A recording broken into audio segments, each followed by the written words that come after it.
హాయర్స్ welcome to our channel. ప్రస్తుతం మనతో పాటు రాము బాలాజీ గారు సీనియర్ జర్నలిస్ట్ ఉన్నారు. వాటితో ఒకసారి మాట్లాడదాం.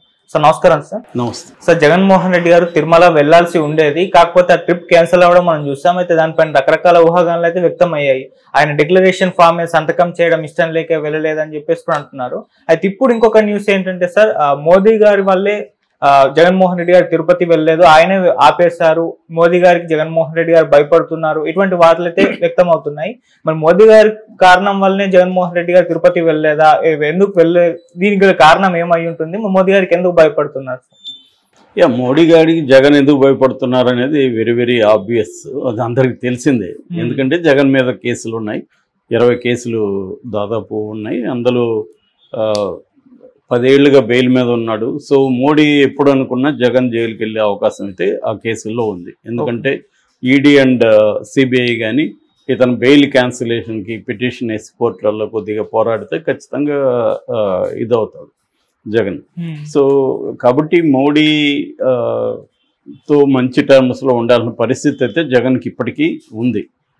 అయితే ఇతను మంచి టర్మ్స్లో ఉన్నా కూడా మోడీ ఎందుకు సపోర్ట్ చేయాలి జగన్ను అనేది కూడా పెద్ద క్వశ్చన్. ఇప్పటికి కూడా 3 months పైన అయిపోయింది, 100 రోజులు అయిపోయింది. అయినా కూడా జగన్ కేసులు ఒక అడుగు కూడా ముందుకెళ్తున్నట్టు ఏమి కనబడలేదు. సో చంద్రబాబు కూడా జగన్ని ఇప్పటివరకు అరెస్ట్ చేసేస్తాడు, జైలు వేసేస్తాడు అని అందరూ అనుకున్నారు, కానీ అదేం జరగలేదు. సో అందుకనే చంద్రబాబు ఒక డిఫరెంట్ గేమ్ స్టార్ట్ చేశాడు. దీనికి మోడీ దీంట్లో రోల్ ఏంటి అనుకున్నప్పుడు మామూలుగా చంద్రబాబు ఎందుకు చేశాడు? ఇప్పుడు ఏంటంటే ప్రతి రాజకీయ పార్టీకి ఒక short term goals, long term goals అనేవి ఉంటాయి. అవి long term goals, short term గోల్స్లో చేంజెస్ కూడా ఎప్పటికప్పుడు వస్తాయి. ఎందుకంటే బయట పరిస్థితులు, ఇతర పార్టీల పరిస్థితులు, ప్రజల మైండ్ సెట్, దీన్ని బట్టి, ఇలాంటి అంశాలను బట్టి ఆ రాజకీయ పార్టీలు ఈ 2 రకాల గోల్స్ని చేంజ్ చేసుకుంటూ ఉంటాయి. ఓకే, అలాగా చంద్రబాబు ఇమ్మీడియట్గా దీన్ని లడ్డు తేవడం వెనక అతను గబక్కని ఇప్పుడే తెచ్చినట్టు ఉంది, కానీ దానికి ఒక ప్రిపరేషన్ అయితే కనిపిస్తుంది. ఎందుకంటే ఎన్డీడీబీ ఆయన డైరెక్టర్ నీలేష్ అనుకుంటా, ఆయన్ను వెంకయ్యనాయుడు కలిశాడు. దాని తర్వాత శ్యామలరావు ఇప్పుడున్న ఈవో కలిశాడు. సో ఆల్రెడీ దాంట్లో ఒక 275 కోట్ల స్కామ్ జరుగుతుంది. ఇలాంటి ఒక ప్లాన్ అయితే ముందు నుంచి కనపడుతుంది. ఎందుకంటే అనేక ల్యాబులు ఇటు హైదరాబాద్లోనూ, ఇటు మనకి కర్ణాటకలోనూ ఉంటే గుజరాత్లో ఉన్న ఈ ల్యాబ్లోకి ఎందుకు ఇచ్చారనేది కూడా ఇప్పుడు చర్చకు వస్తుంది. సో ఇదంతా జగన్ మాట్లాడడమే కాకుండా మోడీ కూడా తనకి ఎట్లాగో ఇంటెలిజెన్స్ నెట్వర్క్ ఉంది, దానివల్ల చంద్రబాబు ప్లాన్ ని మోడీకి తెలియకుండా ఉండే ప్రసక్తి లేదు. అందుకని ఇప్పుడు మోడీ ప్లాన్ ఏంటంటే ఈ అంశాన్ని, ఇది హిందూ మతంతో సంబంధించింది కాబట్టి హిందూ మతానికి సంబంధించిన ఏ అంశమైనా పేటెంట్ అనేది ఫస్ట్ బీజేపీకే ఉంటుంది. ఎందుకంటే హిందూ మతాన్ని ఉపయోగించుకొని హిందూ మతస్థుల్ని, వాళ్ళ సెంటిమెంట్స్ని రెచ్చగొట్టి హిందూ మతత్వాన్ని పెంచి పోషించి బీజేపీ అధికారంలోకి వచ్చింది, అధికారాన్ని నిలబెట్టుకుంది, కంటిన్యూ అవుతుంది. ఇప్పటికి కూడా దాని ప్రధాన ఆయుధం హిందూ మతమే. మిగతా అనేక అంశాలు ఉన్నాయి, దేశభక్తి కావచ్చు, మిగతా పార్టీలని డీల్ చేసే పద్ధతి కావచ్చు, కోయిలేషన్ పాలిటిక్స్ కావచ్చు, ఇవన్నీ ఉన్నప్పటికీ కూడా ప్రధానంగా దాని భావజాల ఆయుధం, ఐడియాలజికల్ వెపన్ అయితే హిందుత్వ అజెండానే ఇప్పటికి కూడా దాని అజెండా. అయితే అందుకని తిరుపతి లడ్డుది చంద్రబాబు ఏమో వేరే ప్రయోజనాలను ఆశించి తెచ్చారు. చంద్రబాబుకి హిందూ మతానికి సంబంధించిన అజెండా చంద్రబాబు దగ్గర లేదు. చంద్రబాబు ఎందుకు తెచ్చాడు? 100 రోజుల పరిపాలనకు సంబంధించిన లోపాల మీద డిస్కషన్ కాకుండా, తాను అమలు చేయలేకపోయినా సూపర్ 6 మీద డిస్కషన్ కాకుండా డైవర్షన్ అనేది ఒకటి. రెండవది, వరదల తర్వాత పెద్ద ఎత్తున ఇప్పుడు విజయవాడ చుట్టుపక్కలంతా కూడా ప్రజలు ఇబ్బంది పడుతున్నారు. దానికి ప్రధాన కారణం ఏంటంటే వరదల్లో ఉన్నప్పుడు వాళ్ళకేమో హెల్ప్ అనేది సరిగా అందలేదు. చంద్రబాబు 20% అందిందని చెప్పాడు. దాని తర్వాత కొంతవరకు డబ్బులు రిలీజ్ చేశారు. ఆ డబ్బులు కూడా సరిగా అందలేదు. ఎన్యూమరేటర్స్ని బయట నుంచి తీసుకొచ్చాడు చంద్రబాబు.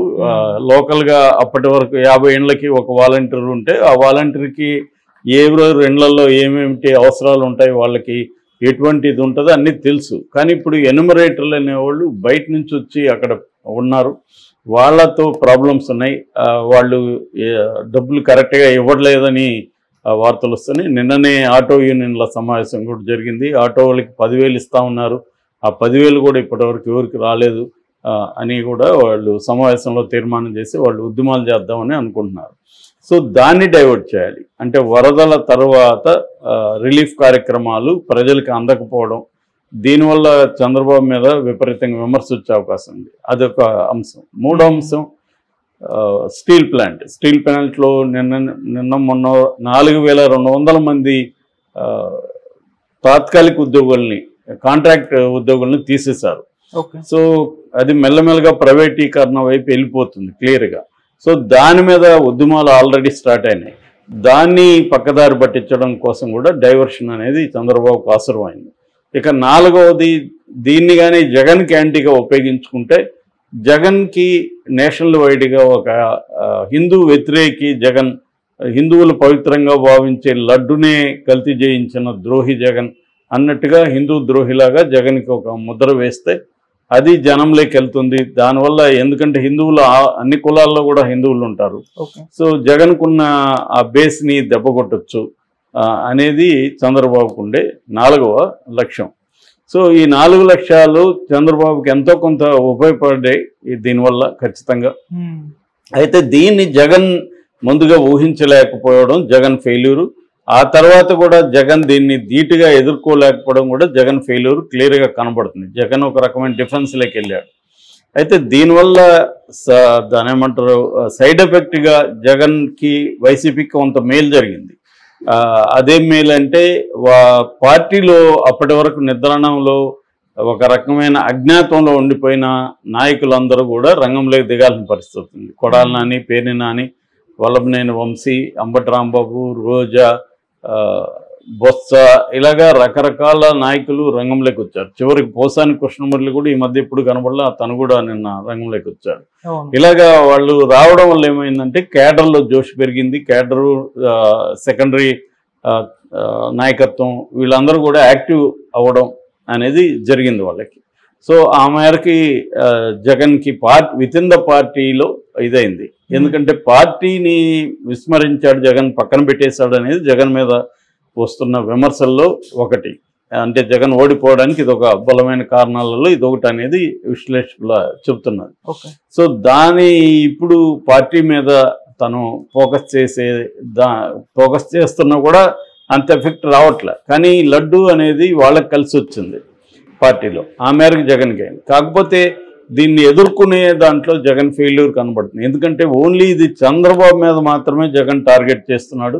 కానీ బీజేపీ ఫోర్సెస్ కూడా రంగంలో దిగాయి. ఆల్రెడీ అన్ని రాష్ట్రాల బీజేపీ నాయకులు మాట్లాడుతున్నారు. ముఖ్యంగా తెలుగు రాష్ట్రాల్లో, తెలంగాణలో బండి సంజయ్ కావచ్చు, రఘునందన్ రావు కావచ్చు, ఇలాంటి నాయకులు, రాజాసింగ్ కావచ్చు, వీళ్ళందరూ కూడా దీని గురించి మాట్లాడడం మొదలుపెట్టారు, యాక్టివ్ అయ్యారు వీళ్ళు. సో అట్లాగే అక్కడ కూడా పురంధేశ్వరి ఇంతవరకు ఈ 3 నెలలుగా ఆమె గొంతు ఎక్కడ వినబడలేదు, ఆమె రంగంలోకి వచ్చింది. పవన్ కళ్యాణ్ కూడా మౌనం మహామునిలాగా ఉన్నాడు ఈ 100 రోజులు, ఇప్పుడు అతను యాక్టివేట్ అయిపోయాడు. అట్లాగే ఇక్కడ మాధవీలత తిరుమలకి వెళ్ళింది. విహెచ్పి దగ్గర నుంచి నేషనల్ వైడ్ బీజేపీ నాయకులు కూడా దీని మీద మాట్లాడడం మొదలుపెట్టారు. దీన్ని ఎలా ఎదుర్కోవాలనే దగ్గర జగన్కి ఏమీ ఆన్సర్ లేదు. ఎందుకంటే ఇది మోడీకి వ్యతిరేకంగా జగన్ ఉద్యమాలు చేసే పరిస్థితిలో లేడు.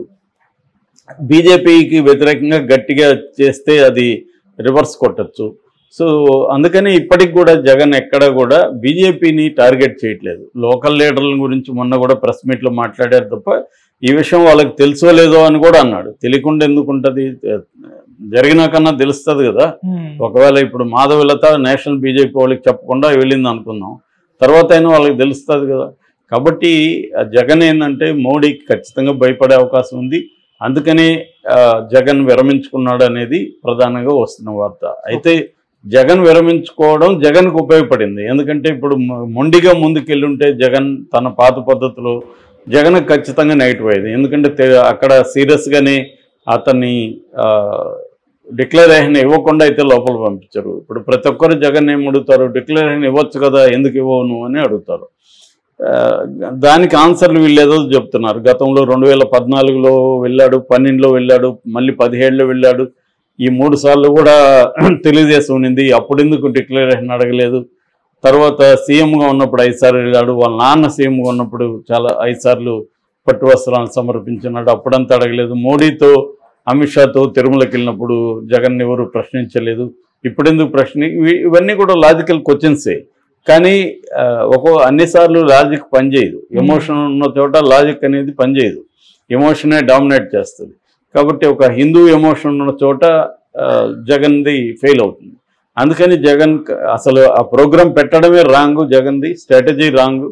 అంటే తను ఊహించలేకపోవడం, నేను తిరుమల ట్రిప్ వేస్తే వాళ్ళేమి ఎత్తివేయచ్చు, డిక్లరేషన్ ఎత్తివేయచ్చు, ఎందుకంటే గతంలో కూడా డిక్లరేషన్ ఇష్యూ మీద గొడవలు జరిగాయి అనేది జగన్ ఊహించలేకపోవడం అనేది రాంగ్. ఇక్కడ కూడా చంద్రబాబు సక్సెస్ కనపడుతుంది జగన్ని ఇరుకుని పెట్టడంలో. ఓవరాల్గా ఈ మొత్తం మ్యాటర్లో చంద్రబాబు విజయం అయితే కనిపిస్తుంది. జగన్ ఫెయిల్యూర్ అనలేం, కానీ ఒక డిఫెన్సివ్ దీనిలో సరిగ్గా డిఫెన్స్ చేసుకోలేకపోవడం అయితే జగన్ది మనకు కనబడుతుంది. Okay sir, thank you so much.